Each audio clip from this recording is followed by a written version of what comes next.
Добрый день, сябры.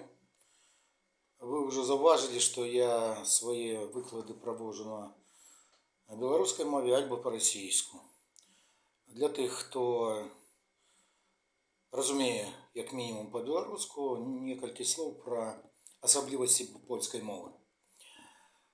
Польская мова прыметная з таго пункту гледжання, што яна мае так званую форму мужчынска-асабовую і вінавальны і творны склоны, которые маюць канчаткі зусім іншыя, чым у беларускай, украінскай, іншых мовах славянскіх.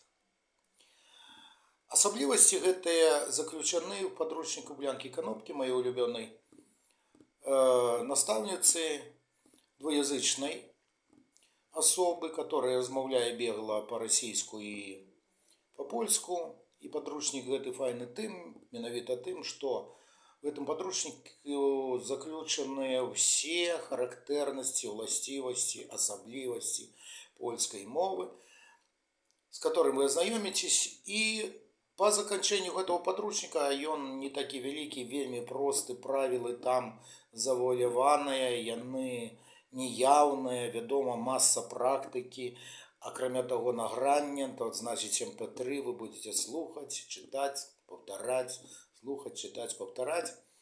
Гэтых асаблівасцей не так шмат, але яны вельмі незвычайныя.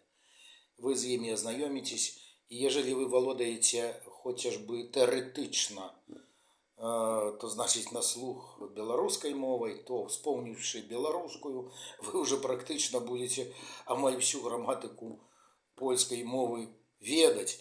Ну а што іншае, ёсць іншыя пункты польскай мове, которые гучаць не так, як па-беларуску. Гэта менавіта вінавальны творныя склоны, гэта форма мужчынска-асабовая, не мужчынска-асабовая.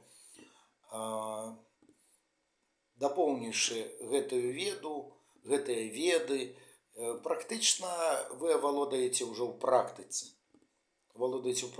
І па заканчэнню гэтага падручніка вы уже будете больш-менш сносна общаться і атрымаеце наступны падручнік, у которым няма ніводнага слова ані па-беларуску, ані па-расійску. Але вы уже будете разумець са слуха і будете паляпшаць і сваю польскую мову менавіта праз язык польска-польскі. Вось такое, вспомніце словарь Даля, калі быў такі даследчык расійскай мовы Владимир Даль, который сфармаваў так званы руска-рускі словарь. На этой базе, каб вам было трошки зразумелей, то будзе і будавацца наша наступная навука, поўнае абстрагіраванне уже ад расійскай, ад беларускай і аўтаматычнае поўнае пагружэнне ў польскую мову. Практычна по заканчэнню другого падручніка вы будете размаўляць і скажаце мне, я уже валодаю, і так будзе насамрэч, больш-менш сносна, на ўзроўні B1, B2 вы уже будете валодаць, прычым абсалютна аўтаматычна, таксама, як вы валодаеце цяпер расійскай, напрыклад, мовай. І здадзіце экзамены ў разе патрэбы абсалютна інтуітыўна і аўтаматычна. Прыходзьце, запрашваем.